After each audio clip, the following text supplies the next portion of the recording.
everybody, it's Ted DiBiase, the $1 Million Man. If you want to have a priceless experience, then you'll stay tuned to Mega Powers Radio. And remember, everybody's got a price for the $1 Million Man.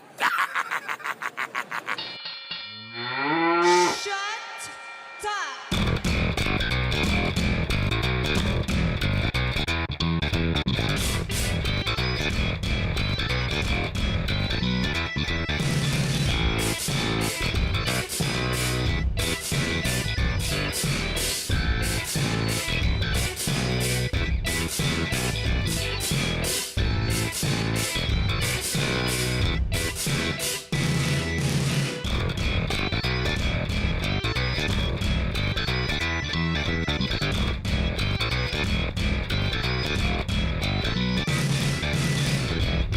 What's shaking, Mega Maniacs? It's Monday, December 8th, and we just finished watching the Slammy Awards edition of Raw. One of my favorite times of the year. So glad they have this as a yearly tradition.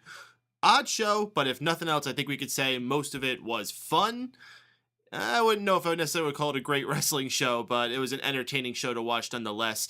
We're going to start talking about what we think about it, but at any point during the show, we also want to hear what you have to say about it. This is the most interactive post-Raw experience available. It is the Raw Post Show on Mega Powers Radio. If you want to join at any point, we got the chat room already open and scrolling, and we're going to be opening our phone lines up at around 11:30. But first, let me introduce the host that we have here. My name is Mike Paden, lead host of this show and the station director here at Mega Powers Radio.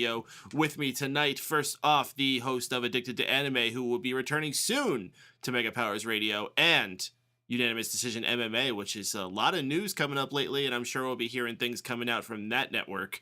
Mr. Steven Wago. Yo. Come on, I just give you this big intro, and that's all you got to say is yo? Hi, Michael. Okay, thank you. Okay, also with us is the leader of the Drew crew, Mr. Drew White. What's shaking, Drew? Is it A Train or Oh my God, A stop Train? saying so much. Jesus Christ, stop hogging all the airtime, Drew. All right, next we also have the president of SmarkOutMoment.com and Fanboys Anonymous, the infamous Tony Mango. It is a train. True. We want to shout out. This for? What's that? What am I infamous for? What did I do this time? I don't know. I just figured you live in infamy, like that other thing.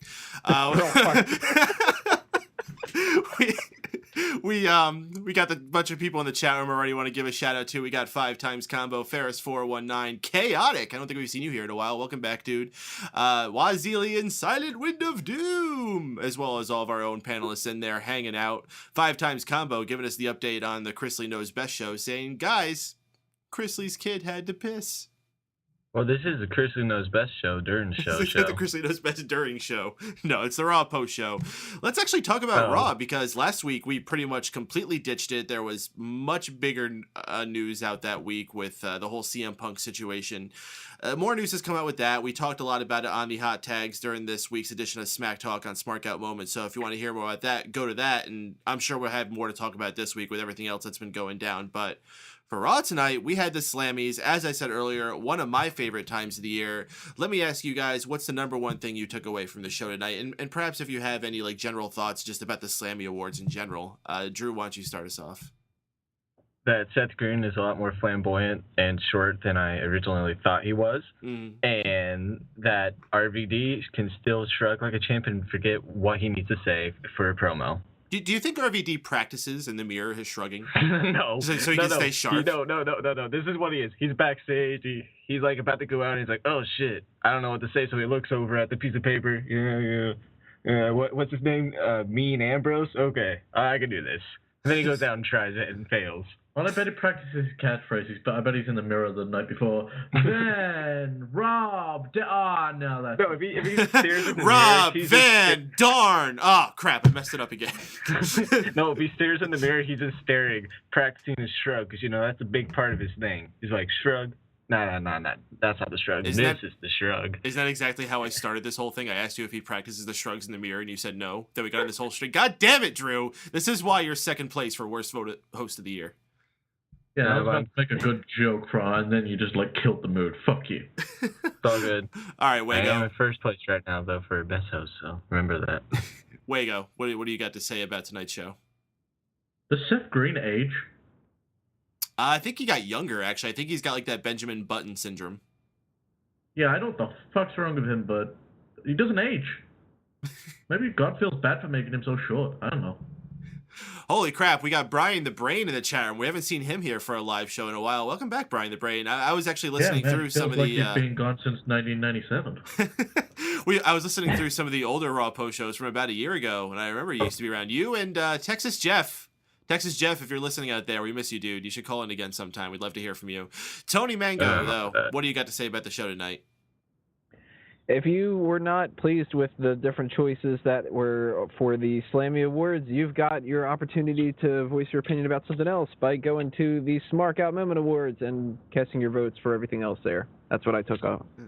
And what did you especially do is vote for Mike Paden as your favorite guest host of the year on Smart Out Moment, because vote Drew White for the worst. Yes, yeah, that's a good way to go. And for favorite recurring joke, there's only one thing you could possibly go with. Half hijacked it. So we're gonna have a battle between this now. It's cow versus bell. Put your hashtags in the chat room now. Hashtag cow or hashtag bell or hashtag pig. There you go. You got your options here. Or Should we just combine these to be cowbell? Wouldn't it be awesome if Tow Truck Pig won the joke?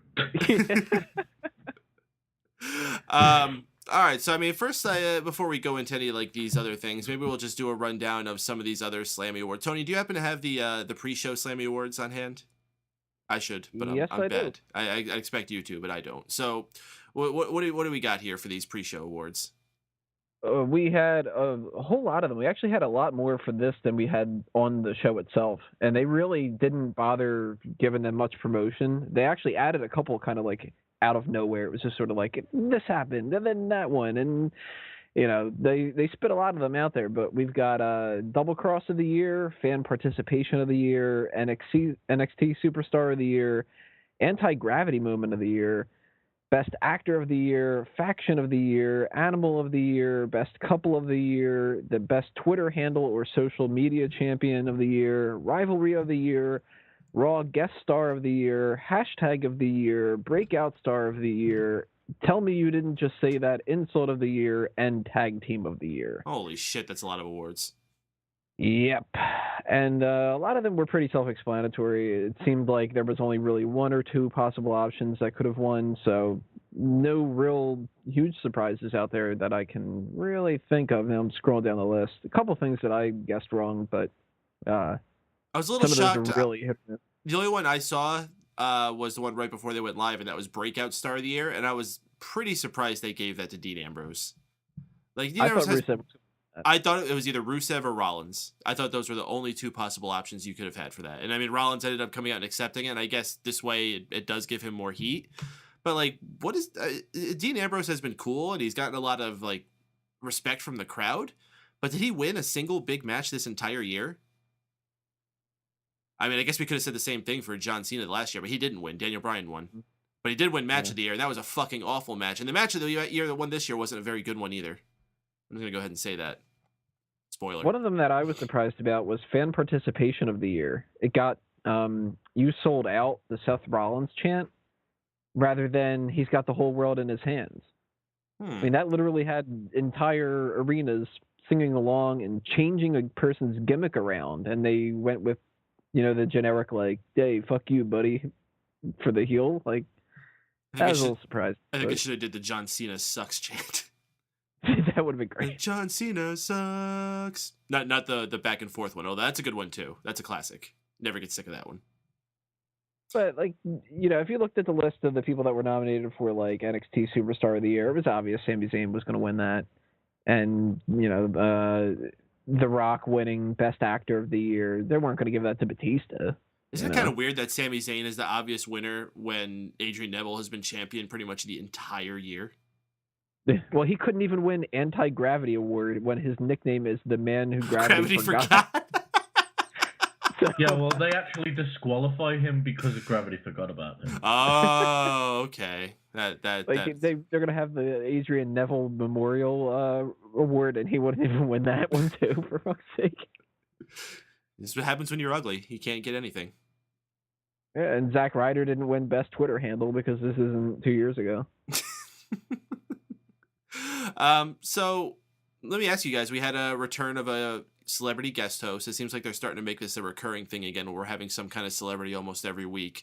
This week we had Seth Green, though. He was the very first guest host we had years back when they started that concept, unless you count Donald Trump, who I guess technically would have been the first one.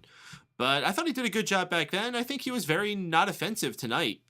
He was up there just being the main presenter, the host of the awards ceremony. He did commentary for one match, and I thought he was fine. He actually had a funny spot after he got off the commentary table where he went up and tried to raise the hand of Ryback, but Ryback was just like way too much of a hulking guy that he couldn't even like move his arm to lift it up. For a second there, I thought Ryback was going to like do some kind of bully thing to him, but no, the Usos just lift him up and they celebrated, chanted "Feed me more." I miss bully Ryback. That would have been great if he would have like just yelled out like, "Somebody give me some tuna." So what'd you guys think of Seth Green's performance tonight as our guest host of the Slammy Awards, Drew? I liked it. Wasn't offensive, and it wasn't as bad as Larry the Cable Guy when I went, so I'll give him props for that. When it was on commentary, it wasn't offensive. It wasn't like when Kevin Hart was on commentary and he didn't have a single clue of what was going on. Seth Green is very obviously a fan. Like, you could actually see in his eyes, Seth Green was like fanboying out, like, being ringside there. No, he's like, what? Yeah, he's like, man, it was really good. I actually really enjoyed it. Oh my God, dude, I'm sitting next to JBL. This is so cool. That's what I would be doing. I think all of us would be doing that. Wago? I think Seth Green's absolutely awesome, especially his original appearance. I think he was the best guest host they had. So it was awesome to see him back. He's one of the few celebrities I don't mind. He's a genuine fan, and apparently the wrestlers love having him around backstage. Normally when you hear anything about a celebrity backstage, it's normally negative, so apparently he's easy to get on with, so yay, awesome Seth. I think it's just a matter of someone showing respect to them, and I think too many celebrities come in there knowing that they're above these guys and acting like it, where Seth Green is a little more down to earth and he's willing to hang out at those guys' level and actually like shows tons and tons of respect for him because he's such a fan. So that probably is why it works out. That's why it's always best, if you're going to get a celebrity, get one who's a wrestling fan. That always is the way it works out the best. That's when you had Mike Tyson, Seth Green, Regis Philbin. They're actual wrestling fans. William Shatner. Well, it doesn't surprise me he's down to earth. I mean, he is pretty short. Yeah. Tony. That was a pretty good joke. I knew you would. It was stupid enough to be a Tony joke. I like Seth Green. I like him in a lot of the different projects that he works on. Not all of them, but and some people have hits and misses. And like you guys have said, you can tell that he's a fan, so that makes it that much better. It's kind of horrifying when you see somebody come in and you can tell that they really have no idea what the fuck they're doing, whether they're a cool celebrity or not. I mean, we had, what's his face, Jeremy Piven the one year talking about the amazing upcoming Summerfest, and it was just like, dude, if you don't know the name of the pay-per-view, just say the next upcoming WWE pay-per-view and you won't get into any trouble. But you call it the Summerfest and clearly you're not a fan. Well, he will get in trouble because you can't call them pay-per-views anymore. The Cole called it a pay-per-view tonight. Oh, did he? Oh, well, I'll be darned. Yeah. You call it a pay-per-view if you're an idiot.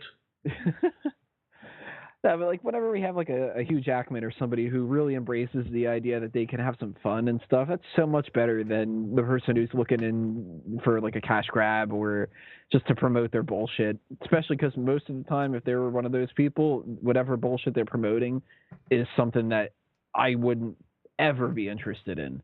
Like those dumbass NASCAR drivers or something. Oh, God, or that boxer, Ricky Hackett, I think his name was. Oh, yeah, he was fucking terrible.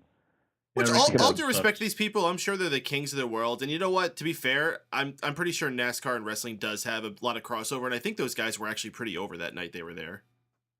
Yeah, but that's just kind of speaking to a different crowd than I am, Mm-hmm. Well, I think they were in, like, fucking Kentucky or something. Like, yeah.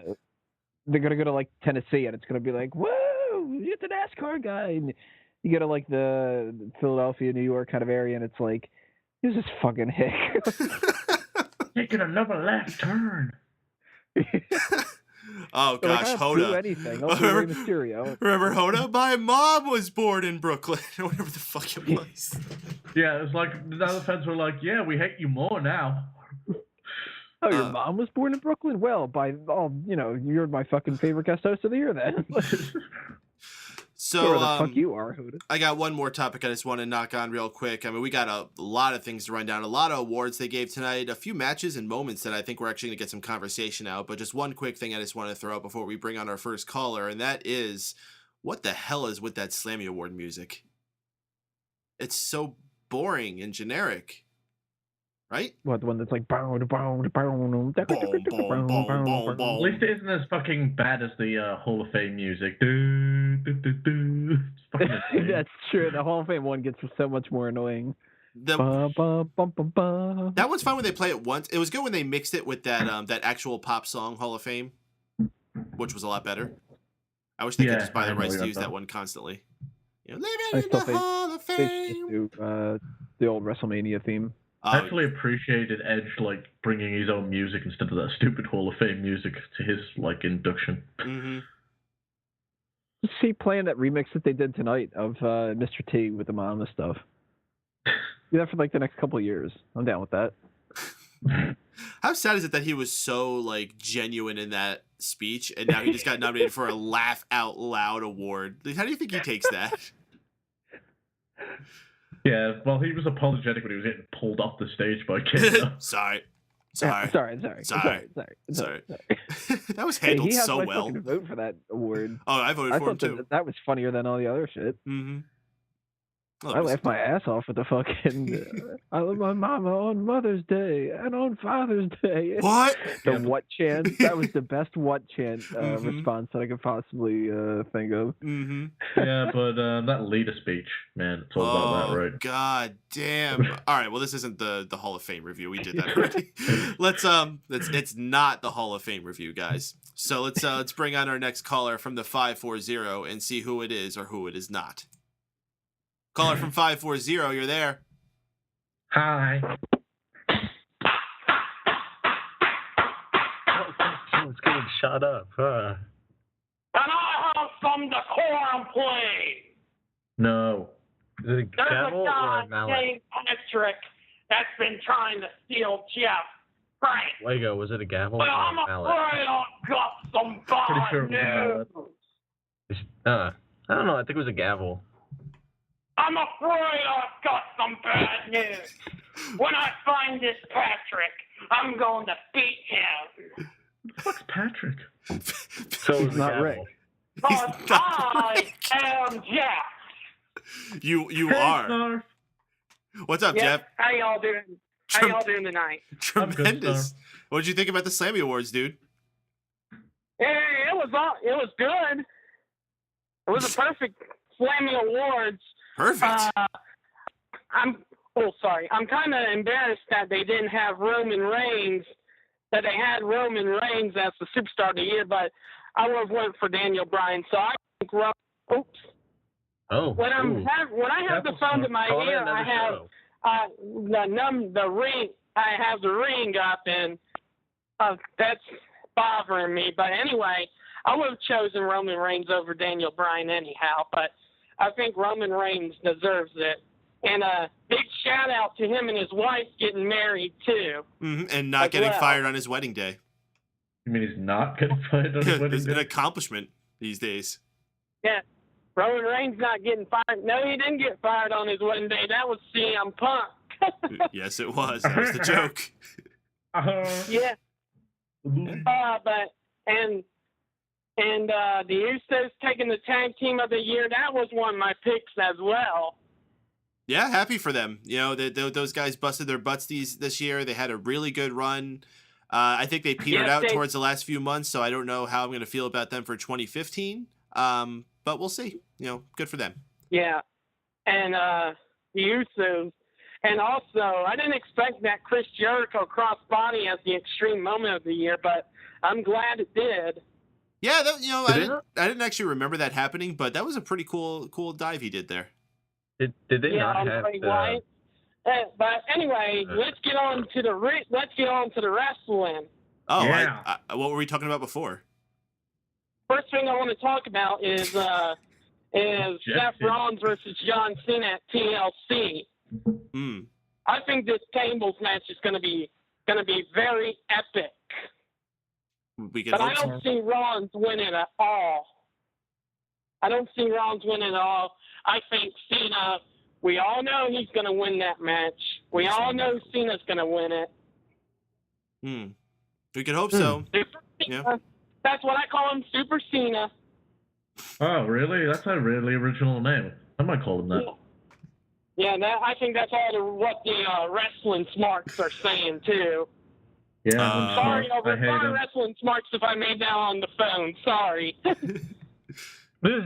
They might be listening in. So I'm glad that I'm the first caller here, and yeah, you were early. Wow. You beat.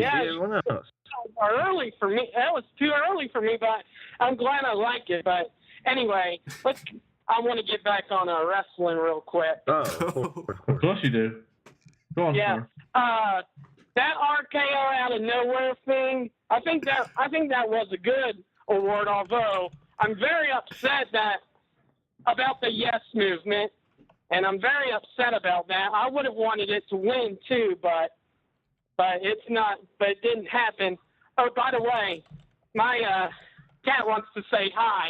Is it Wago's cat? Cat? What do you? Wants to say hi. Is it Tyson Kidd's cat? He said hi. Who your cat did? I didn't hear a cat say hi. Loves Snarf. The cat says hi. I think Time Cow wants to say hi to your cat. Yeah. Yeah. Yeah. But anyway, I would have chosen the Yes movement over the RKO out of nowhere. Yeah, that was a really big phenomenon this year. What do you think about CM Punk going into the UFC? Going to UFC? Oh yes. I think it's a big slap in the face. Big slap in the face of wrestling. Mm-hmm. Because I really wanted him back in the WWE, and now I feel like burning my CM Punk DVD to the ground right now. It stands up so hot. And he's going to the UFC. Well, and I thought he was going to come back, Someday it still could happen, but right now he's going to UFC, so you're not even going to give it a chance? You're not going to watch to see how he does? I don't know. I mean, I really don't know. My computer is going crazy, so I got to pause it. If I can pause it, if I can. Actually, I'm going to call you on in a secure location. Oh, okay. Why, are you part of this from a brothel? You're being hunted by the government? Fuck, no. Oh my God. What, was he like fucking about to be raped or something? What the fuck? I don't. Oh gosh, we are live here on MegaPowersRadio.com on the Raw Post Show, the most interactive post-Raw experience available, where anyone out there can call.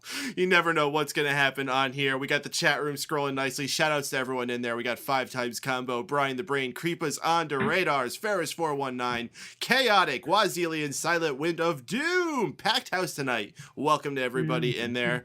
I think we got Jeff back on the line here. Let's see if he's in a secure location. Jeff, you okay? Yes, I do have you on the line. My computer was having some sound, so I'm in the laundry room in my basement. Oh, they can't with Julian Assange and next to your bed. Oh, that's just Mackie D's. No, I'm not in Mick Foley's boiler room. I promise. Oh, you're not in the boiler room. Yeah, but anyway, let's get back on CM Punk for a second. Uh-huh. I mean, I'm still a CM Punk fan, but I think him going back to UFC, I think it's really stupid. I want him to go back to wrestling too, but at the same time, see, Brock Lesnar was good in UFC, and they let him back in WWE, so I could never say never.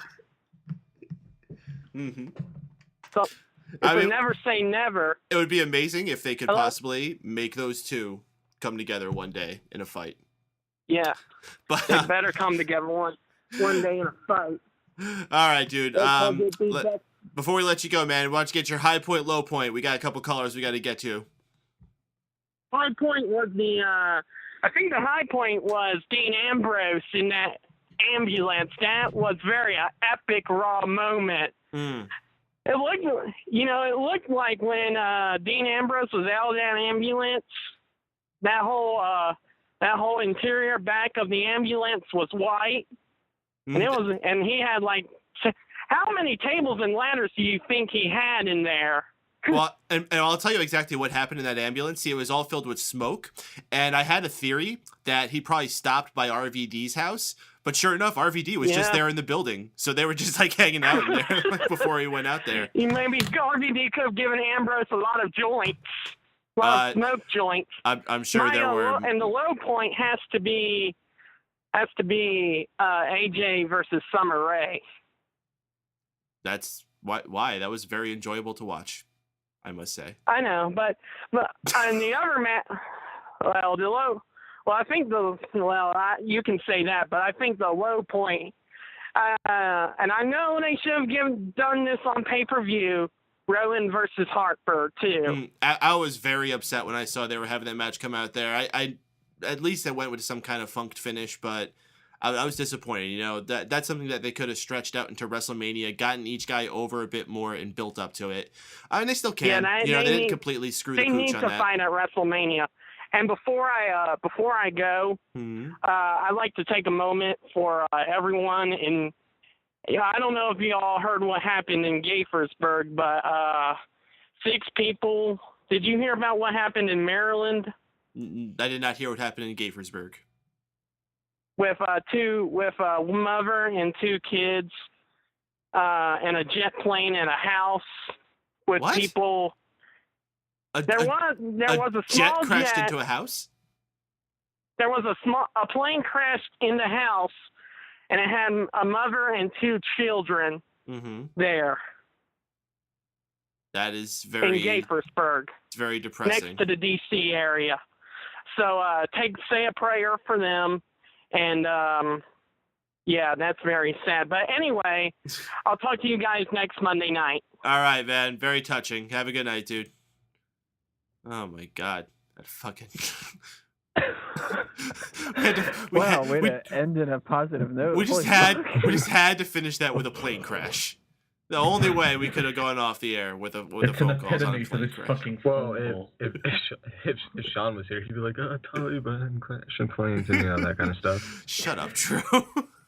He would. Don't act like he wouldn't. You know he would. I also love my low point of the night was this match that sucked. I actually thought it was good. Yeah, it was pretty good. But before we go, and we got a lot of fun here tonight, but people died. So. It's a horrible You need to introduce him as Snarf next week. Not Snarf. Yeah, I wanted to get to that point. Because he's definitely embraced being Jeff now. Yeah, so we need to switch it up. He's Snarf from now on. Has he embraced being Jeff, or has he just I think he's just given been beat down. It's the type of thing where you work at an office building and somebody calls you the wrong name, but you don't correct them the first time, so you're permanently that name. Like, did he just kind of assume that happened and he just gave up? Maybe he's trying to embrace it, so he stopped doing it. Maybe, like turning into the Skid. Nah, he's not that intelligent. Wow. Wago, such a fucking hater. I had to fucking mute you during that call. Oh. That's why no one could hear that shit then. If I hadn't muted myself, you would have had to mute me because I was laughing fucking hard. Well, it wasn't that bad. We had our Slammies tonight, so let's go over some of the winners that we had here. The very first one that we gave out tonight was the This Is Awesome category. It was presented by Seth Green himself, but he was interrupted by The Miz, who introduced all the freaking nominees. I don't know who they were. I write them all down. Doesn't matter. The winner was Sting, who was not able to be there that evening, and the award was accepted by Seth Rollins. And this was a running theme, and I think this is something we could talk about right now because this was pissing me off all night. Majority of the awards, like almost every single one of them, the person wasn't even there to accept them. Like, how poorly could you have planned this? Like, freaking at least thank fuck Roman Reigns was there tonight. Like, I was almost expecting him to just have, like, a promo via satellite or something. What a fucking bunch of bullshit. Anyway, your guys' thoughts about that, Wago? Wago, you're live again. Yay. Yeah, I'm live again. Well, as far as Sting getting the award goes, I think they just want to acknowledge him and keep him fresh in people's minds. I think that's the only reason he got the award. Drew?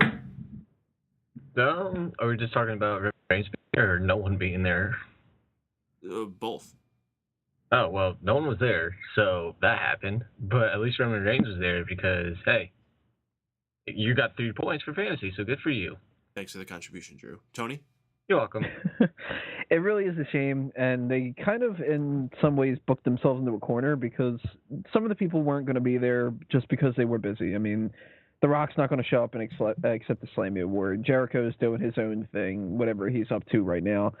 And then they wrote some people out of the current roster for right now. So that's why, like, even though Dean Ambrose was there tonight, he wasn't supposed to be, so they couldn't just have him come out, accept his pre-show Slammy, and then ruin the surprise for later. That's all they're doing. Randy Orton obviously could have been out there if they wouldn't have written him off TV. Sting wasn't going to show up. Brock Lesnar wasn't going to show up because he never shows up. Wago. And it's good that some of the people were able to do it, but man, when they had the other people accept the awards, it was painfully obvious that the other people weren't there. Mm-hmm. One of the most egregious examples was Fandango accepting Jericho's. I beat Jericho once. This is my award. Yeah. Why? That was really, really awkward. I mean, they couldn't have even had, I don't know, Bray Wyatt accept that award and talk about Jericho hitting him with a crossbody and how, I don't know, maybe he's still got some unfinished business with him or something like that, like they did with some of the other people. But you get Fandango, like, well, obviously you couldn't have Ultimate Warrior accept his, but now when Jericho comes back, there's a feud for Jericho to come back and feud with the new Dango, the new and improved Dango. The new Dango. I don't know. Yeah, it's a shame. It got Fandango on. Yeah, that's true. But even Daniel Bryan couldn't be there tonight. Like, he couldn't accept the rivalry award when he won for the feud against the Authority. Mm-hmm. And he should have won. They should have had David Otunga accept one. He's like, I wanted to accept this on behalf of my family who can't be here right now. he could have accepted on behalf of the Warrior. That's a dead family. So all this talk about death and things being written out, there's a topic that we didn't get to talk about last week because we didn't talk about Raw, but when we had the recaps this week, I was reminded of it. Dean Ambrose destroyed Bray Wyatt's chair. One of his iconic things, this chair is gone. We will not see Bray Wyatt rocking in the night anymore. Is this supposed to be a callback to me burning chairs or something? It is now. I guess Vince McMahon was very upset with you, Drew, and he brought it into the storylines on TV. Well, I do have this connection, so... That would have been absolutely ridiculous if after Dean Ambrose broke it, he set it on fire. Just sat there in the ring with the burning chair like Jimi Hendrix, just having it in front of him. That'd be pretty awesome, actually. Yeah, I'd be down for that one. And then RVD could have ran out and been like, I see smoke, who's got some? Is anyone else upset about this chair being gone? I mean, Bray Wyatt is. Well, there's actually a story behind it. So apparently there was this entrance is up to date on 2K15. We better fuck that up.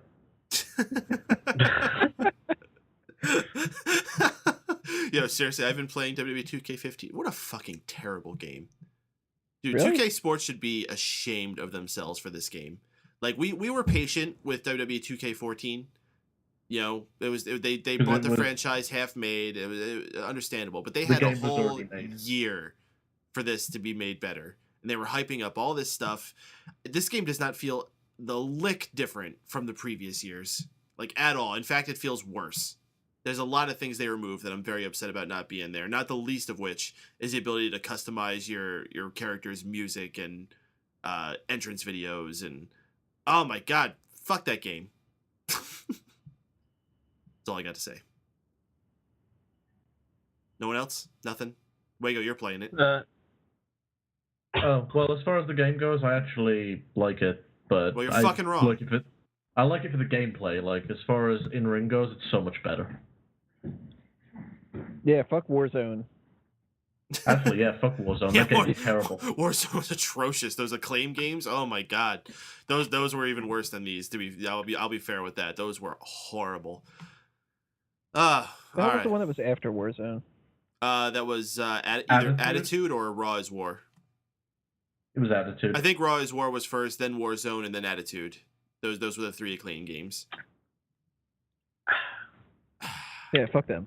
Oh, you want to do a super kick? Enter this 7 fucking combo. Oh my god! But those were the first games to have like customized entrances for your stars, which was cool. So you can at least credit with that. When you pick up a weapon, it would turn like invisible. It'd be like, holy shit! I didn't know that happened when you picked up like a TV. It would just become like this, I don't know, entire plexiglass TV or something like that. What the fuck? I used to like the game though when I would bullshit around and make the fake gas characters and stuff. The best thing about Attitude was they'd record wrestlers like catchphrases and have them say it before the matches, and it was fucking terrible. You know what my thing that pisses me off the most about the game's action, and I'm glad you just reminded me of it? They actually get the wrestlers and everything to come in to do all the voice work and even the commentators. But who the fuck is voice coaching these people? Everything is said so wooden and boring. Like, Lana comes out and she's just like, Vimenye. When did she ever say it like that in the history of her coming out to the crowd? Fuck. At one time? Hey, listen, I'm feeling lucky. I feel great. Time to go to work. Indeed. All right, guys. I think we're set to take on our next caller. It is, you know him from the 412. It's JD from Pittsburgh. Oh, you changed it up?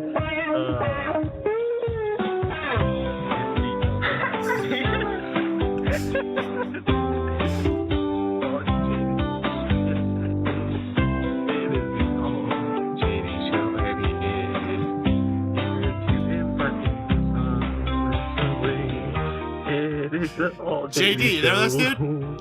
I'm here, and you couldn't change it to Jimi Hendrix for one night the week before my birthday, Michael. Come on, man. You got a little bit. Are you kidding, guys?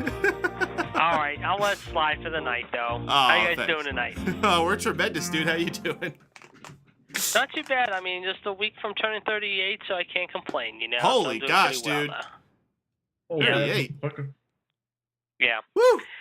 Well, let's get into it, as we all say, however, and to the Slammy Awards. I mean, this was an okay show tonight from Greenville, however. I mean, the only thing that I didn't there's a few things I didn't like. How, I mean, end of the show, obviously, once again, Mr. Rollins and his little stooges and his little ass-kissing buddies, Noble and Mercury, however, basically, once again, with Kane and, of course, the Big Slow taking out Team Cena. And if you saw how it looked like Ziggler hit his head on the table, however. I mean, if you saw that bump he took, however, I mean, I don't know if it was legit or not. But that being said, I thought tonight's show was, and no pun intended, an absolute garbage go-home show. It really was terrible. I forgot the whole it was a night was all go-home about show. I completely forgot I mean, until you said this right now that it was even a go-home show. That's a good point. Oh, really? Yeah. Wow. the reigns tonight are going to be absolutely horrendous. I mean, you had a weak-ass main event, however. Then you have Charlotte Flair make her WWE debut, however, mind you, on Monday Night Raw against Natty in a quick squash match, which was a joke. I don't know. Listen, I will defend the squash match. I will defend that. You'll defend it? Okay. I mean, personally, I think they could have gone like 5 or 6 minutes. Wait. I want to hear what Drew has to say. Go ahead, defend it, Drew. Sorry, Drew. Go ahead, Drew. Sorry. No, it's all good. Well, since NXT is technically below WWE, it would make sense that if someone's just coming on to be showcased, that they would lose to an actual member of the main roster, even though it is Natty. Which is kind of hit and miss. If it was like Natalya AJ, wrestles on NXT more than she does on freaking WWE. That's right. I know. Yeah, I mean, I guess it would make more sense if it was like AJ or Paige or something like that. But I'll kind of defend it for that alone. Yeah, but still, I mean, they could have given them 5 or 6 minutes. Instead, they gave them 2.5 minutes.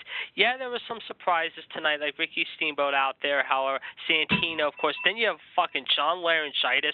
Really? John Laurinaitis coming back to do the surprise return of the year? Who the hell invited that clown shoes to even show up at the goddamn Slams? It was a joke.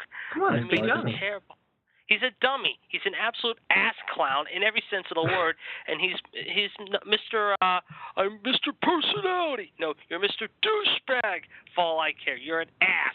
We do not want you back on TV no more, and I'm hoping to God they do not bring him back in full time as the GM after the Holiday. It would be an absolute train. Oh, that would be awesome. No, I know. It would suck balls. Big Johnny is back in power. Big Johnny. Yeah, I think you're the only one in the whole panel is going for freaking Johnny. He can kiss my you-know-what. Anyway. Wait. What's your you-know-what? My ass, for all I care. Oh, okay. Because for a minute I thought kiss my ass because he's a douche. He's a doucher. So do you want him to join the JD Kiss My Ass Club? Yes. You know what? He can bend over. He has enough people kissing his ass, I'm sure, when he becomes the GM, mind you. Then you have Rusev and Lana, the horror with Swagger. I mean, I hope Swagger breaks him into a million pieces Sunday at TLC. But all in all, let's get to the high point, low point of the night. However, I mean, the high point of the night, if you want to call it that, however, was probably maybe the 6-person tag. I thought that was pretty good. The low point of the night, however, I'm actually going to say it wasn't Laurinaitis. It was the whole freaking matchup involving, if I can find it here. Oh, I found it. Kofi and freaking, Stardust. Boring. The New Day's not working. It's lame. It's stupid. It's hokey. And by the way, they did announce, I don't know if you guys heard or not, they have now announced what the February pay-per-view is going to be called after the Rumble. They announced it today. It's going to be called Fastlane. Yeah, great name. Let's take out the chamber and put Fastlane in before WrestleMania. That'll attract ratings. Yuck. Oh, no, don't.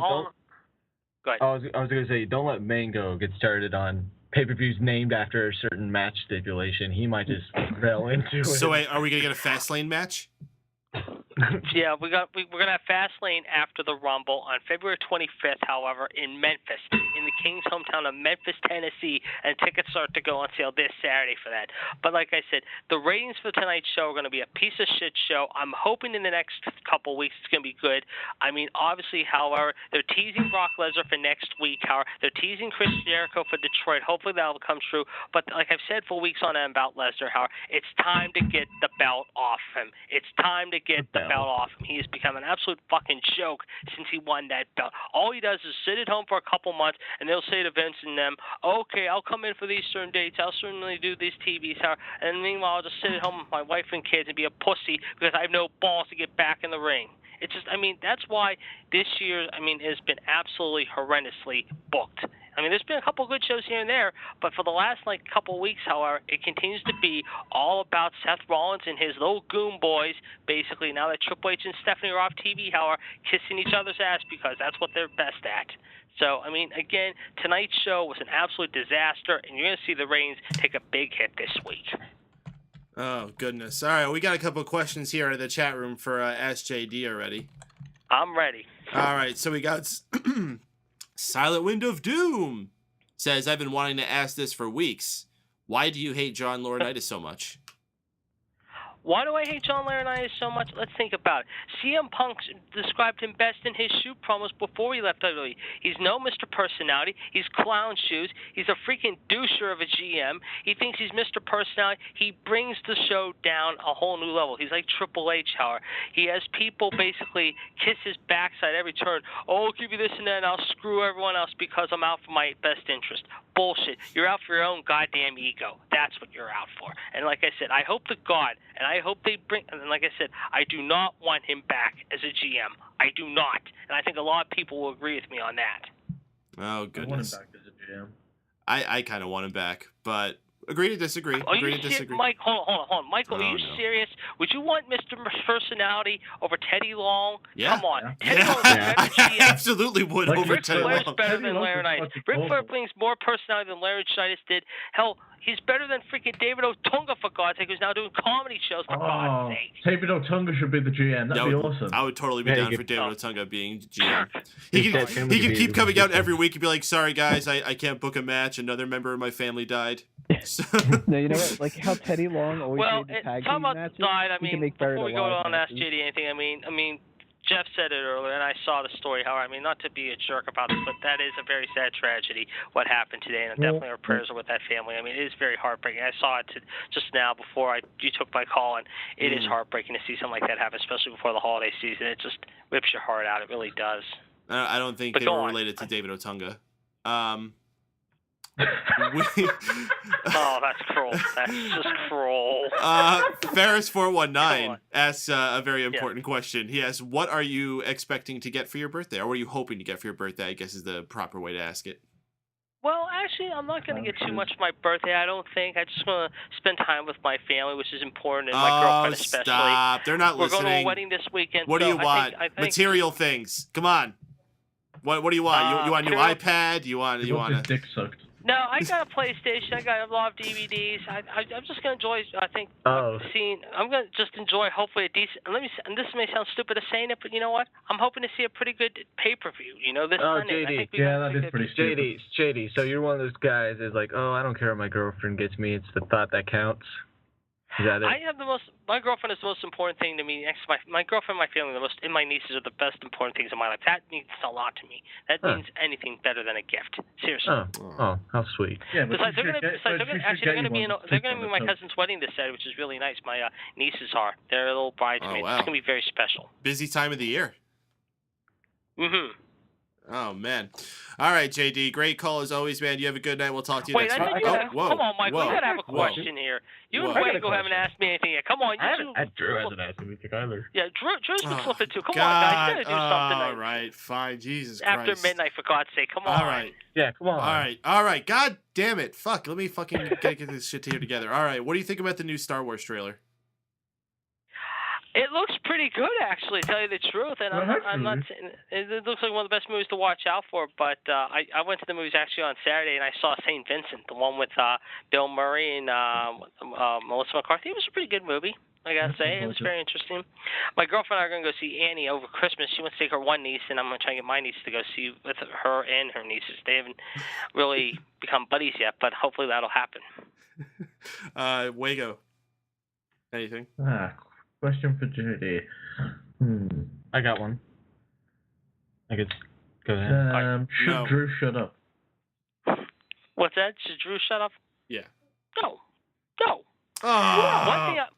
One thing. Let me tell you guys one thing. For next Monday, since it is my birthday, we got to do Hendrix, and we got to get Jeff. I mean, Jeff got on before me tonight. We got to have Jeff and I do our weekly. I was shocked that he called before you. I was shocked when I saw his number. I was waiting before Jeff. Jeff, I'm telling you right now. Let me say real quick. I'm going to shoot this out to Jeff. Jeff, if you're still listening, buddy, however, you better come on at the same time I do next Monday. It's the first call because we got to have a nice little debate for my birthday for the TLC show. They have a birthday debate out there. We're gonna put birthday debate. I'm gonna advertise that. You want Jeff for your birthday. What's that? So you're saying you want Jeff for your birthday? I'm saying Jeff and I should have a good debate going on after Monday. So you want Jeff, right? You're saying you want Jeff.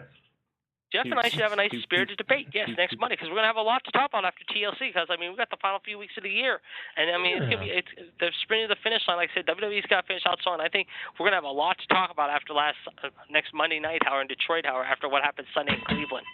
Oh, goodness. We should try and get Danny Newton on, too.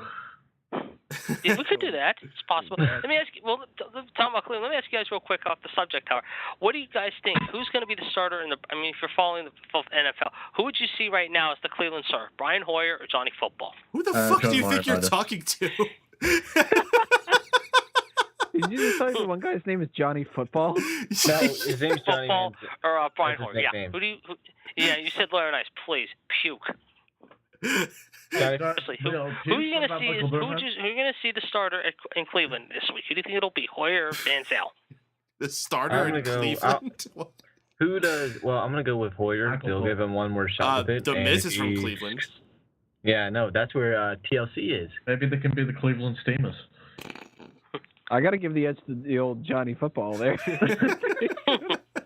look at old Johnny Football over there. Throwing the old football around. Mr. Person, what? They're home Sunday. I think they're home. Yeah, they are home Sunday afternoon.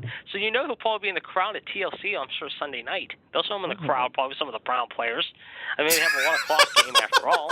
Some of the Brown So they'll just have a quick 1 o'clock game, then they'll shoot over to the Quicken Loans Arena after that for TLC. Drew. I got a question. Okay, Tony. Tony's got a question. Go ahead. All right, Tony. What happened to JFK? Who killed him? Well, political. Theories, right? What's going on?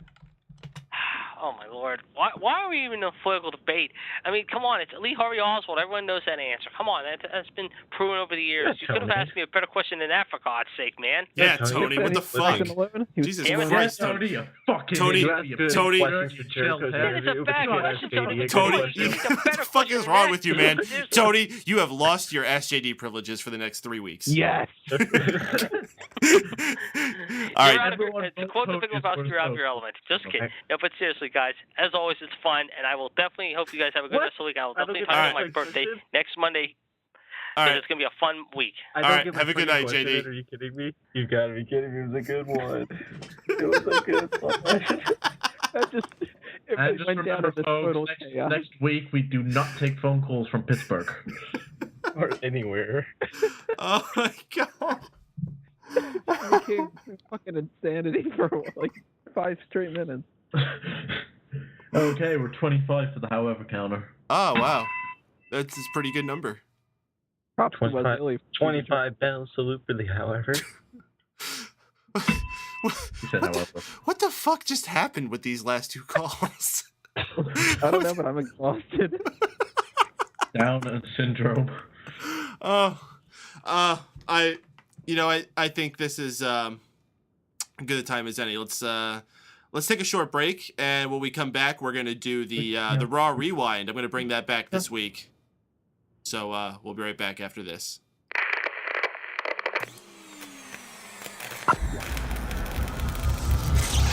Do you think these people actually get these trophies and get to bring them home and put them on their mantles? No, they probably take them back so they can reuse them for the next one.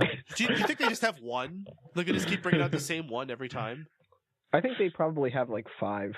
And that's about it. But you notice they all just say Slammy on them. Yeah. So that's why they clearly don't give them anything. Huh. And I think actually, I don't know for sure, I might be talking out of my ass and remembering something wrong, but I think even for the most of the award ceremonies, you have to pay to get yours. What?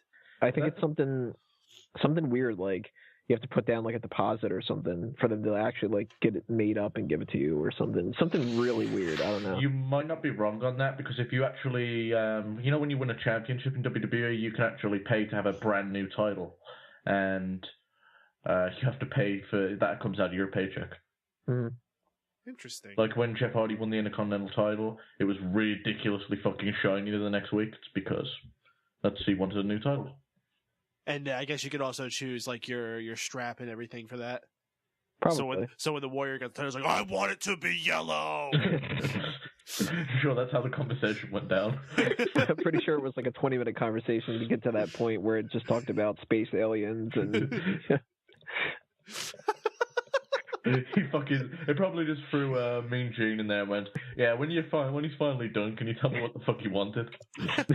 Translation, Jim, can you just tell us what fucking color you want already, goddammit? From the heavens above, say yellow is the color to go. The yellow is the color of all the warriors demand. You're like the sign of Hulk Hogan. Oh, we should just do warrior impressions more often. I think in general, what we can break this down to is I think they only have like 1 or 2 awards. That was the Raw Rewind 1 year ago. Fun. Yeah, that was our conversation after the Slammy Awards last year. Just a fun little topic we stumbled onto. I listened back to that whole show. It was actually a really fun show. If you head back into the archives, you can find that episode back in the iTunes or Stitcher radio feeds. 1 year ago, did the Slammy Awards. Another interesting topic we had on there that I almost chose is the Raw Rewind. We also were talking about the Bella Twins, who won the Diva of the Year award, and how we were really starting to pick up on how they were starting to split them, and they were both giving them each their own distinct personalities, and how we saw like a breakup between them happening, and we pretty much called it exactly how they played it out. It's pretty interesting to have heard that. Well, definitely recommend y'all go back and check out the old episode. That wasn't us talking. Oh, that wasn't us talking. Well, that was us. That was us talking like a year ago. That wasn't you talking. Yeah, you were there. That was me, Wago, and Paden talking. So that wasn't live? That was a year ago? That was a year ago. That was the Raw Rewind. What the fuck, Drew? I was really confused. I thought I was talking to myself for a while there. It wasn't Jeff that called in either. No, it was Jeff. He said so. Didn't you say that in the same episode we went on for like 5 minutes about Summer Rae's abs? Oh yeah, we were really going on about how good Summer Rae's abs. And like we made this really good theory about how like Summer Rae just chooses a body part each week that she wants to look good. Like if she wants her legs to look good one week, she'll make her legs look good that week, and the next week if she wants her face to look good, she'll make her face look extra good. If that week she chose her abs, she wanted her abs to look extra good. I still believe in that theory. Yeah, I'm still hot. Summer Rae was actually on the show tonight, surprisingly. Like, who would have freaking thought? Like, she hasn't been around for a long-ass time, and there she was tonight. I'm surprised she wasn't accepting somebody's award for them. Well, it's because AJ was actually there. Still, she could have accepted, like, Stings or something. AJ's pants are too short, or shorts are too big for her. Like, she's so skinny that, like, there's space in her pants between the pants and her skin. There's like space so you could stick your hand down and touch her That butthole. sounded so creepy as you said that. You could stick your hand down. If you're that's only if you're feeling handsy though. What the fuck is wrong with you, Drew? You just totally burrhead in this segment. I'm still lost. He still thinks he's talking to the recording. He doesn't know if he's talking. He doesn't know if he's actually talking to us or not. I heard the alien noise. Then you guys started talking. I was like, guys, no introduction to say we're back. We're going to ignore that alien noise. And, Well, we weren't back. We actually haven't even started this episode. We recorded this last year. Yeah, back to the future. We just happen to have the proper responses to everything you're saying just to freak you out. Oh. Yeah. You are going to be really surprised about what happens in the next 2 minutes. Okay. All right, guys. Some other awards that we had this night. We had John Laurinaitis giving the award for a shocking moment of the year. JD was not happy about the return of John Laurinaitis, but I was. It was good to see him coming out there saying all the old great catchphrases he had, like people power. And I guess that's the only one. But the award ended up going to the award ended up going to the Ultimate Warrior. Very proper. I don't think it could have possibly had gone to anybody else. Amazing to have finally seen the Ultimate Warrior come back. Such proper timing with him dying so soon after. It still is just eerie when you think about it. You guys have any thoughts you just want to add to that, though? I think that one's pretty cut and dry. So did he want yellow? Yeah, he wanted. Did he want a yellow Slammy? Is the question. No, thankfully he won it and not Hulk Hogan, because I feel like Hulk would have been one of those guys that would have been like, yeah, I'm only coming back if I win this Slammy. The Ultimate Warrior died. I kicked out of WrestleMania. Okay, I deserve this. It's payback. How weird is it that it's 2014 and Hulk Hogan is still competing with Ultimate Warrior and Sting for things? I know. Hey, dude, Ultimate Warrior's dead and he's still competing for stuff. And winning. That's why Ultimate Warrior is awesome. We had an award for shocking moment of the year, which ended up being won by Brock Lesnar conquering the streak at WrestleMania, which Paul Heyman accepted on his behalf. Nothing really of note to say there. I don't think there's any surprises with that either. I don't know if there's anything else I would have expected. Maybe Seth Rollins turning on the Shield could have been another contender for that, but that's it. And I certainly wasn't going to vote for Nikki turning. Plus the Seth Rollins one, that ended up being the double cross of the year. So it already got an award. Oh, well, then why was it nominated for this one?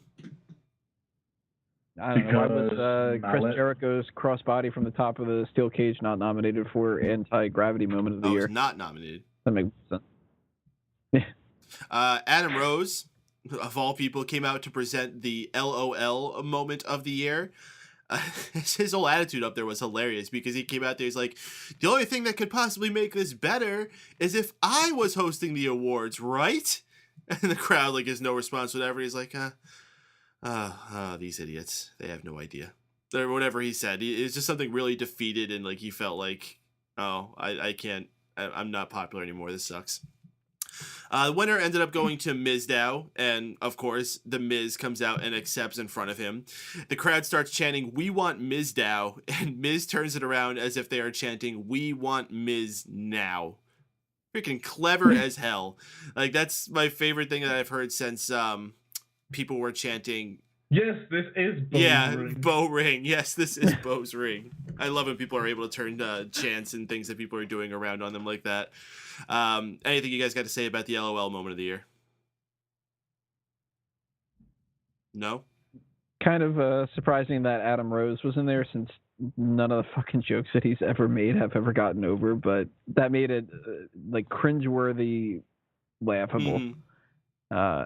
I still would have voted for Mr. T, because that fucking Hall of Fame thing was hilarious. Drew, Wago, any thoughts? No? Okay. Well, personally, I couldn't give a fuck about the award, but talking about fucking previous moments that were funny, Undertaker and turning fair like chants around. Undertaker's had the best one where he said, "Say what if you sleep with your sister?" We had Match of the Year presented by Ricky Steamboat.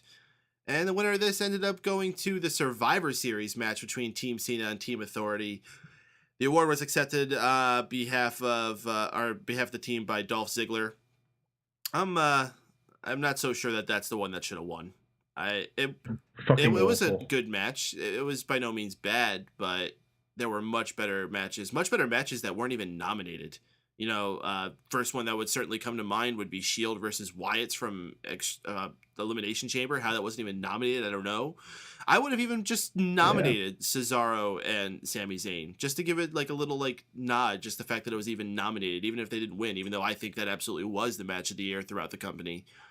This was a joke, and between that and Rock and Cena winning last year's match of the year, this award is the biggest joke out of them all, surprisingly, when this should be the one that's the most prestigious. It's the one I could take the least seriously now after the last 2 years.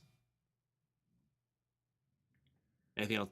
I gotta agree with you. It fucking sucks that they gave that the award when there's several better matches. Some that come to mind are Royal Rumble, Daniel Bryan versus Bray Wyatt. That was fucking awesome. Evolution versus The Shield. Their first match was amazing. The Wyatt family versus The Shield at Elimination Chamber. That was also really good. And shit, there's better matches on NXT. Cesaro versus Sami Zayn from the first NXT pay-per-view. Leagues and above better than anything that's been on TV. Dude, honestly, and to a degree, you could even say Brock Lesnar versus John Cena, because it was something different, and I was really into that match.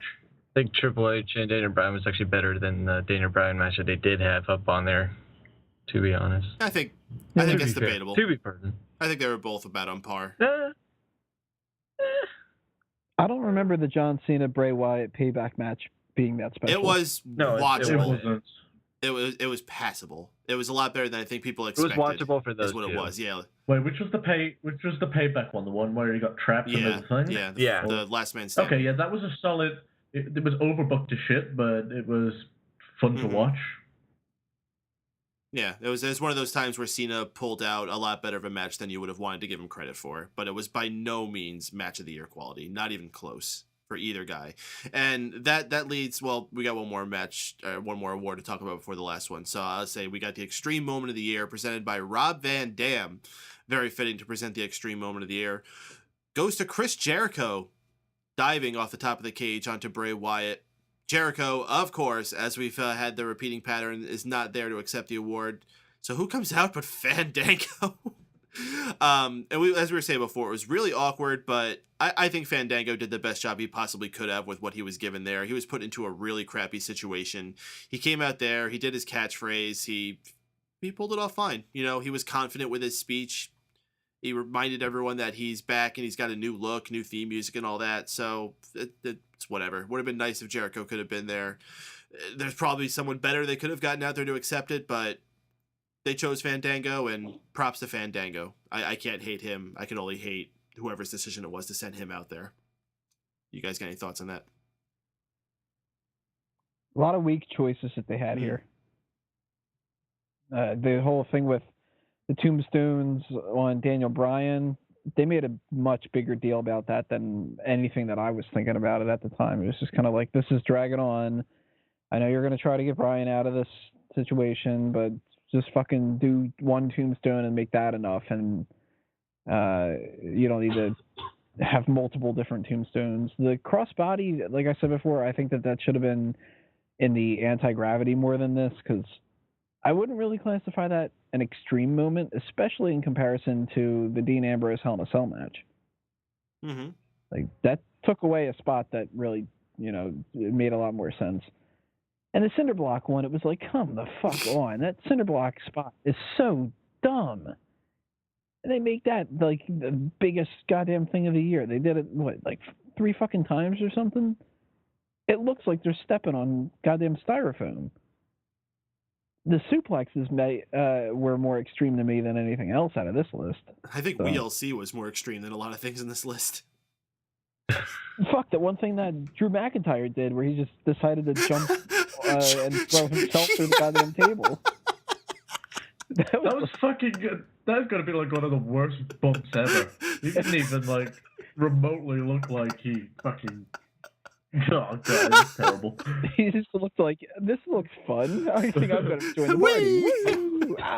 It's like, you know, it'd be awesome if I broke my back. You know what he was doing? What? He was doing Damien Mizdow before Damien Mizdow. He saw someone else go through a table and he was just following up. Maybe he figured he knew that he was going to get released soon, and he just wanted to like try to get workman's comp out of it. He heard about those Lords of London policies. He thought maybe he had one. Man, it sucks. You know, since he's left, like everything I've seen him do on the Indies, he's fucking amazing. So I hope he gets a second chance. Yeah, I do too, and I think he will. I'm pretty sure that's the way they left him out there. Like, go out there, grow, and when you're ready to come back, come back. Yeah, if Gavin Spears got a second chance. Who the fuck's Gavin Spears? Exactly. He's Ty Dillinger. Oh. If he got a second chance and he's in NXT right now, then Drew McIntyre's got to. Isn't Ty Dillinger a race car driver? We had our final award was the Superstar of the Year presented by Booker T. They had some really interesting nominees here. The one I was alluding to earlier was Bray Wyatt, who I really don't understand how he could possibly have been nominated for this. Dean Ambrose, even I don't understand. Seth Rollins, I get. Seth Rollins has had a hell of a year. He won Money in the Bank. He's been a victor in a lot of key matches. He's been the face of the Authority for the most of the year. I really don't think you could possibly make an argument for anyone to have won it besides Brock Lesnar. Brock Lesnar just did so many huge things this year, even in the little amount of things he did. But they went with Roman Reigns, who it's amazing that you can win Superstar of the Year when you haven't even been there for more than half of it. But okay, there you go. Sure. Okay. It was good to see him. The crowd still popped for him. Hopefully this means he's back and back for good. And we'll see where they go forward with that. What do you guys got to say about it? I'm really surprised that he and Ambrose didn't cancel each other out. I thought this was going to be a situation where the same people that wanted to vote for one voted for the other one, and they kind of like split the vote. And then Rollins would get like not much, Wyatt would get not much, and it would be John Cena and Daniel Bryan that had more of a shot to win, because the heels don't win a lot of these things. So I figured Brock Lesnar wasn't going to get that many votes. So I was assuming this was going to go to Bryan, and I'm, pleasantly surprised it went to Roman Reigns. I don't think he deserves it, but I'd rather it be Roman Reigns than Bray Wyatt. So, Wago, Drew, any thoughts? It's positive, I guess. Should have been Brock Lesnar. Mm-hmm. I think that's really it. I mean, Roman Reigns did do some good things while he was there this year. Like, I guess, let's see, the biggest thing he did this year was the most eliminations in the Rumble. Mm-hmm. So, I mean, I guess that was big, but he didn't beat the streak. So, I mean, those are on two different levels.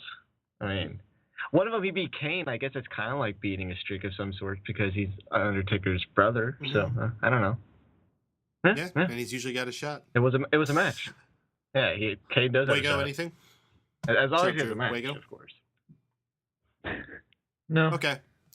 I have a question. How legitimate do we think that they actually followed fan votes for these?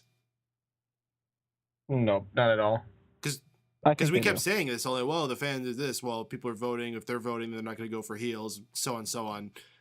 I don't know. I feel like there's got to be, like, maybe they'll take them for most of them, but for this, I really feel like they picked Roman Reigns. I don't think the fans picked Roman Reigns. Well, we know the fans weren't going to pick Lesnar. That's for sure.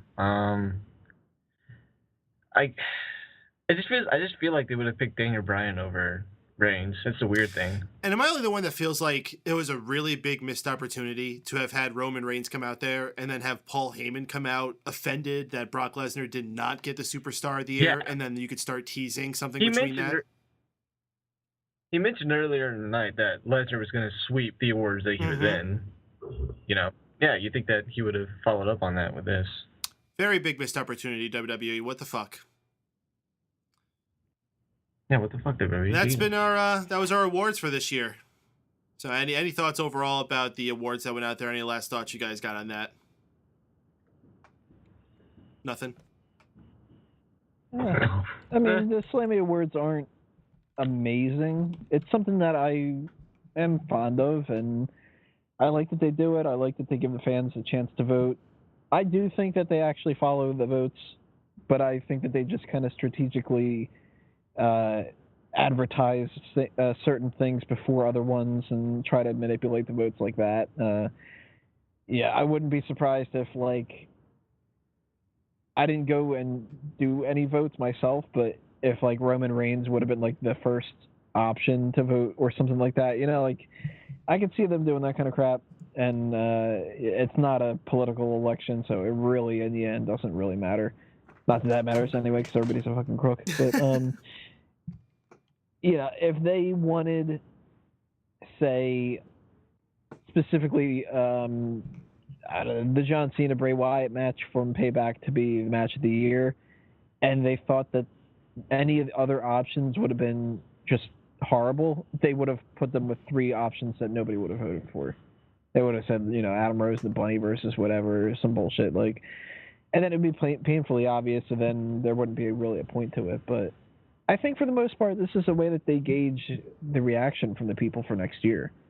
Because if they see that, Roman Reigns is legitimately more popular than the other people and he wins that award, then they'll stick to his push. And if they see that people are more into Sting's debut rather than Stephanie McMahon getting arrested and stuff, then maybe they'll tone that down a little bit next year. Or, unfortunately, if the fans vote for some really stupid things, maybe they'll keep doing it.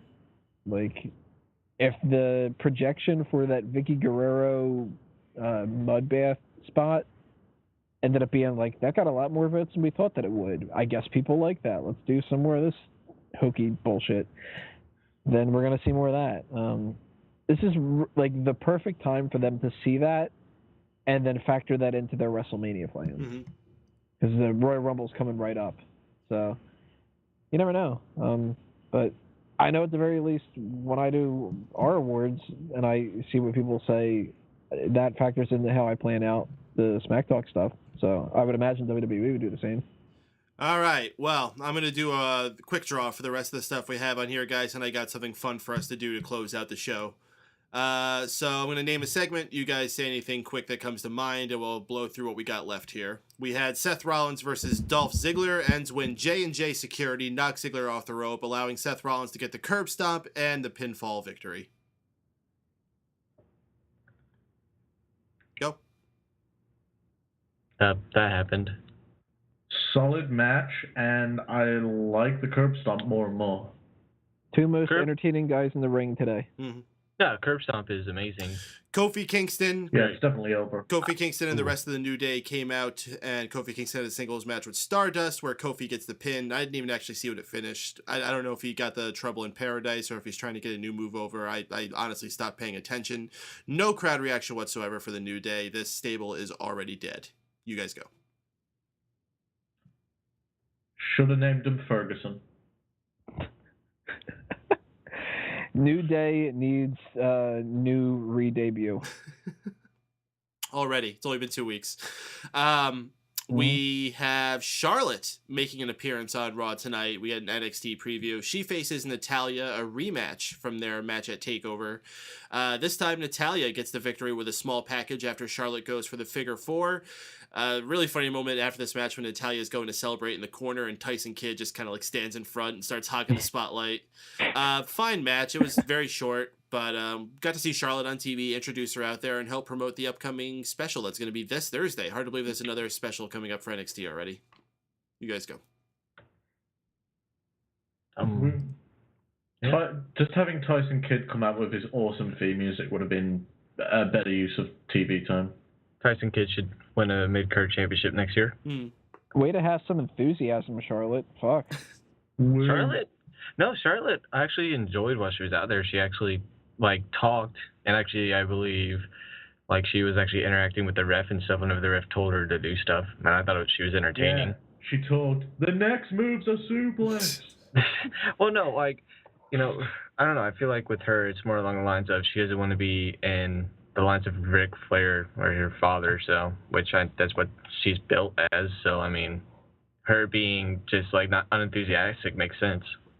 We had Bray Wyatt out for another one of his long-winded promos, and I do mean long-winded because once he started off, he was already talking like this, and I freaking can't stand when he starts doing that breathing and thing between his words. Luckily, he didn't keep it up the whole time. He eventually started going into a regular speech, and this actually ended up being a pretty damn good promo.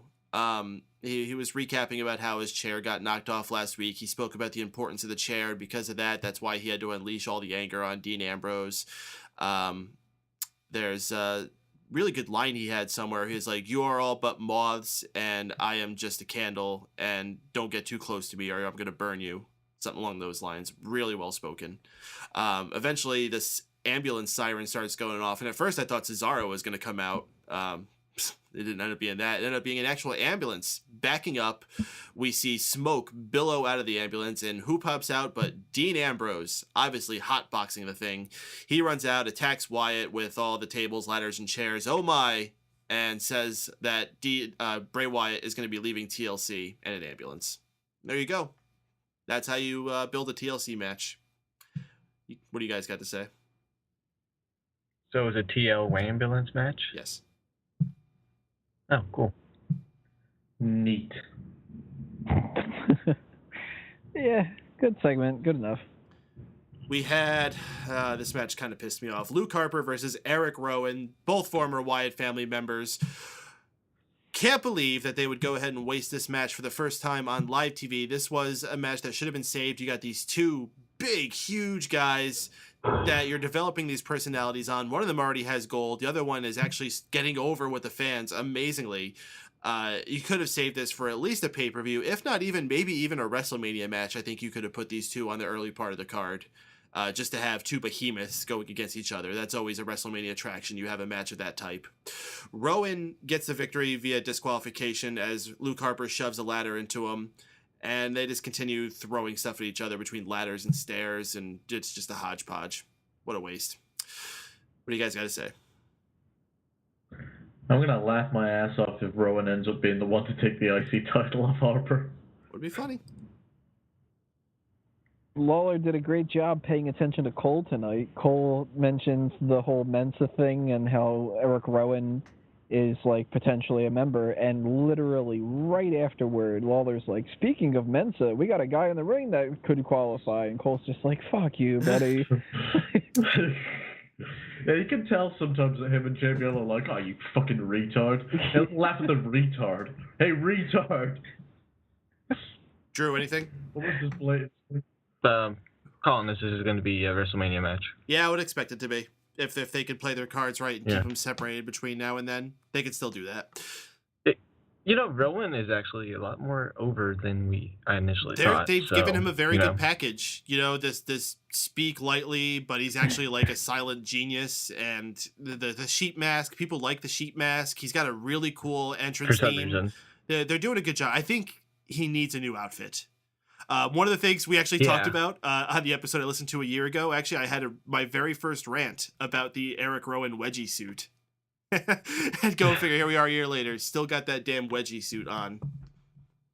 What would you give him now? Like, you wouldn't give him an actual wrestling suit. Would you give him something along the lines of, like, Dean Ambrose? No, No, that's like Luke I would just Harper, make it actually. not be a jumpsuit. Make him have, like, some kind of, like, Dickies pants, and then some type of, like, safari shirt or something. Give him Simon Gotch's right? outfit.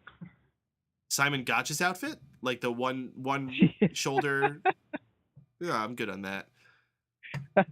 Let's bring Chavo back, make him Kerwin White, and just have him be the caddy. He'd make a funny-looking caddy. All right, we had a backstage segment with Jimmy Uso and Naomi having a tiff. Apparently, they're building this whole thing about Naomi going out to Hollywood with The Miz. Naoma. This is fucking dumb. Anything? This is fucking dumb. Yeah. More credit to Jimmy Uso than I would have imagined him being able to pull off this promo. He did a better job than I was expecting. He was the best part of it. I'll give him that credit. Yeah. So I got one thing to say though. Will Cameron get a stunt double if she goes with the Miz? I hope so. If they can find another girl who looks like her, please do. Oh wait, no, that's Naomi. We had a main event of John Cena versus The Big Show. There you go. Yeah. And that was that was Raw, that. folks. That's about all we got to say about that. So we got about a little under 20 minutes here. I got something fun I figure we can do since it is the Slammy Awards. I looked through the Slammy Awards history, and they've brought up a lot of awards that they don't use anymore. And I thought it'd be fun just to maybe pretend if they had that award today, who would it go to? So let's go through some of these we got here. We got Best Commentator. Who would you guys vote for Best Commentator? Wago? William Regal. Really? Yeah. Why? I would go with a train. Tony? JBL's got my Nice. vote. That's actually who I would go with, is JBL. I can't stand Michael Cole or JBL anymore. Bagel. I can't do it. No, just they're so. I understand that it's fake, and one needs to be a heel, and one needs to be a babyface, but I just can't stand the stuff that they try to defend as logic, and it just annoys the hell out of me at this point. I would have actually gave it to Renee Young, but there's one unforgivable call that she made this year. You're talking about that one with Tyler and Breeze? That was the Tyler Breeze. Yeah. So, guys, Tyler Breeze, Twitter, internet, phone, Tyler. Fuck the ring. I'd give it to Renee Young. Yeah, indeed. Most ignoramus. Perhaps. Oh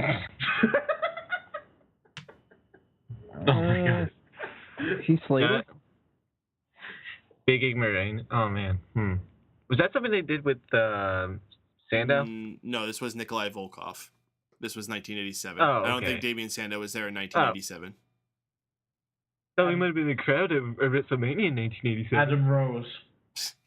Yeah, Adam Rose, possibly. I'm trying to think. He's a pretty big ignoramus. I'm pretty sure The Miz is an ignoramus. Maybe no. I think it would be Joey Mercury and Oh, they're David total Noble. ignoramuses. That's a good one. Yeah. I'm sticking with Heath Slater. This is a funny one. They actually had this in 1987. Best performance by an animal. They actually did have that one this year. That was funny to see. Oh, They discovered the Grumpy Cat and she fucking fell asleep. Yeah, It was like, yeah, fuck this shit. Go to bed. Oh, this is a cool one. Batista. Best ring apparel. Oh, like to come out with or what they wear in the ring? I guess it would be both.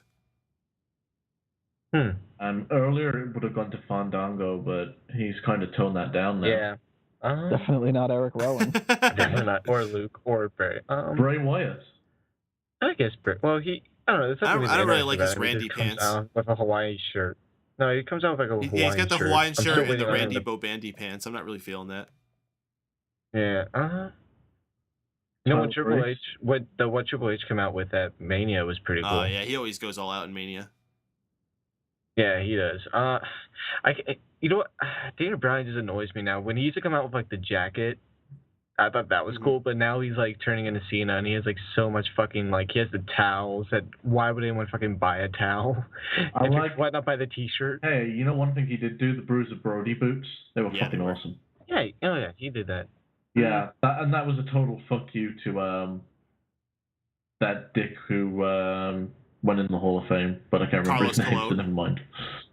Yeah, that was a total fuck you to Carlos Colon. I'm trying to think. Fuck. So I actually like what Seth Rollins wears, even though I fucking hate that outfit. I hate that outfit. That is one of the worst ring apparels in fucking decades. Who are we talking about? Seth Rollins. Well, if you think it looks bad on him, then it looks bad on Stephanie, because Stephanie wears the same thing. No. Tyler Breeze gets my vote. Roman Reigns has got pretty cool. What'd you say, Tony? Tyler Breeze. Oh yeah, the freaking the chinchilla boots. Fuzzy things. It really fits his character. Does anyone like in NXT like grab him when he's like trying to like pull away? Just grab the fur things and pull him back into the middle of the ring. I imagine they would probably. Awesome I imagine they're probably instructed not to because they'd probably rip off. I don't care. That'd be awesome. Ferris 419 says Stardust. I think that's a pretty good nomination too. Especially since they've got fancier with his outfits lately. Not so much like fucking entrance gear or anything, but Sami Zayn's tights are awesome. They're my favorite ring attire right now. So this one should be easy. The Hulk Hogan Real American Award. Hulk Hogan? Yeah, I think it's pretty easy to know who we would give that one to. Who? What was the Hulk Hogan Real American Award? Oh, would it go to which one? Would it go to Jack Swagger or The Rock or I don't know which one? I'm pretty sure it would be Swagger. You'd have to give that to Swagger. Matter of fact, they should have done that. That would have been like a good way to help Swagger get over. Honestly, no. You want to know what they should do? I think JD should go to WWE and take on Rusev because he's the most patriotic American. He should be the Hulk Hogan of this era. JD, I'm telling you. Chaotic says it should go to Zeb. Yeah. Where's Zeb? Yeah. Oh, yeah, he's the one who hates immigrants, so give it to him. I hate immigrants. Well, speaking of Zeb, we got Manager of the Year. Paul Heyman. Yeah, Paul Heyman. I would have to agree. Well, technically, he's not. He's an advocate. Yeah.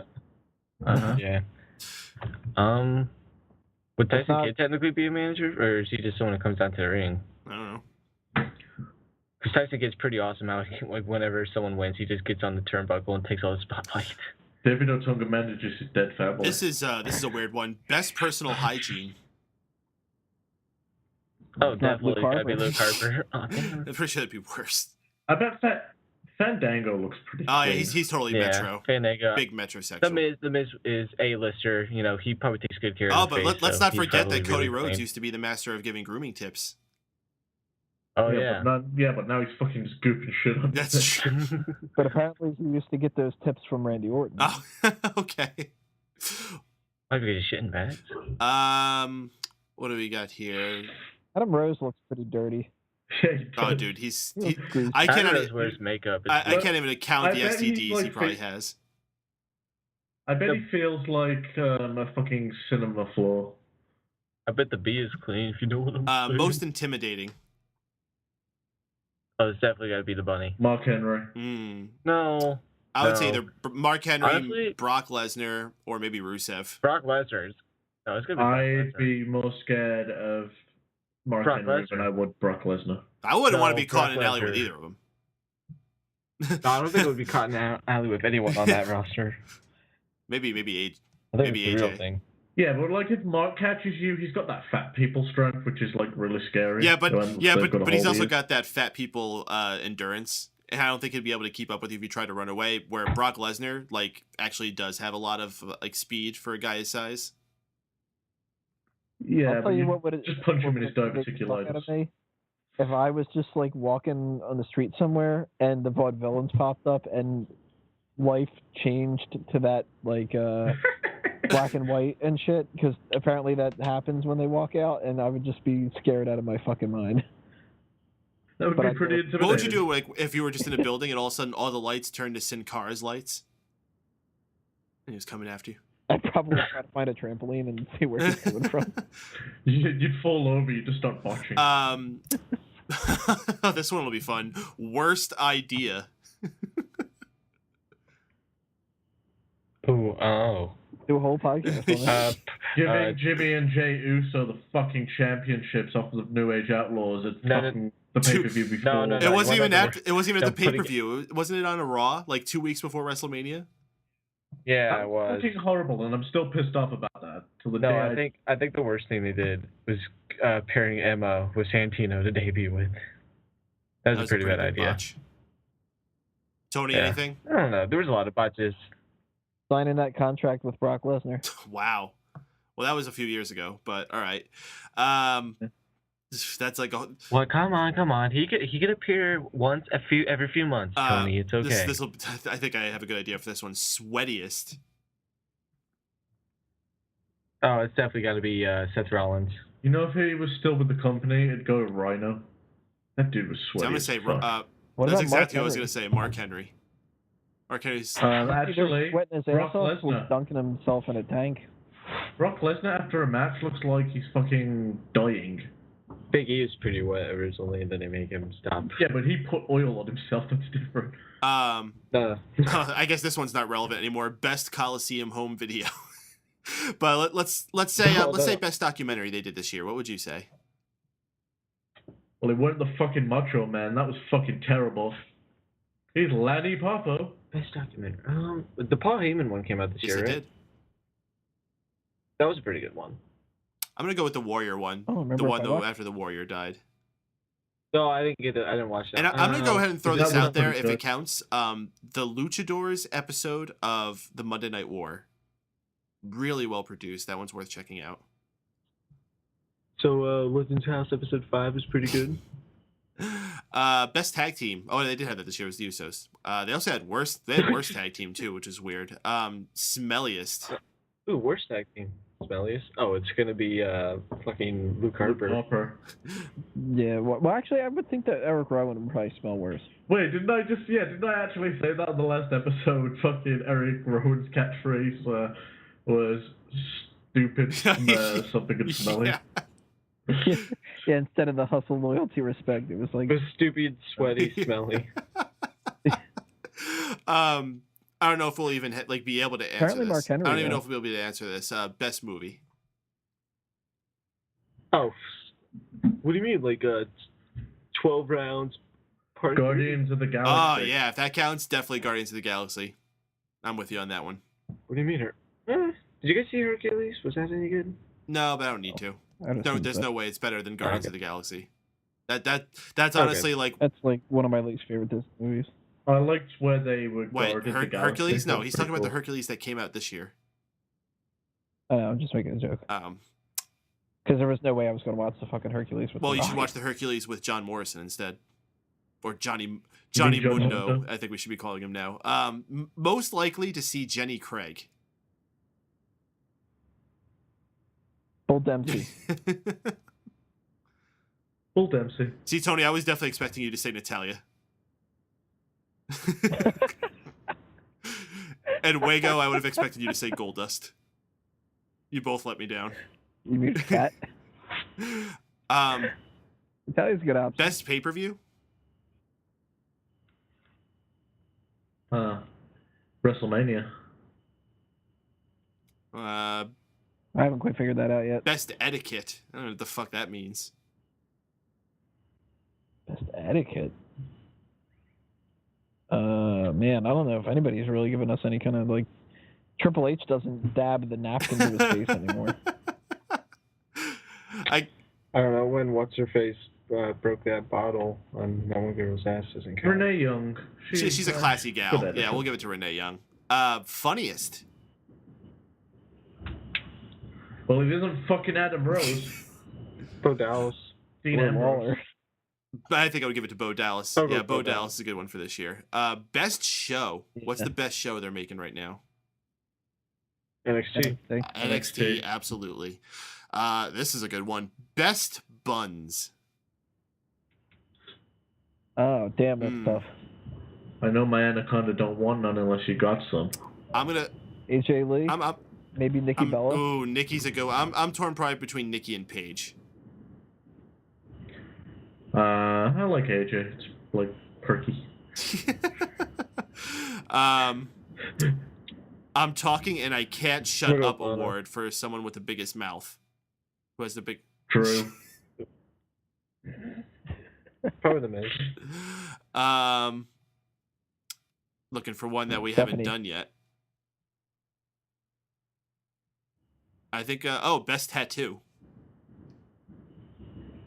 CM Punk.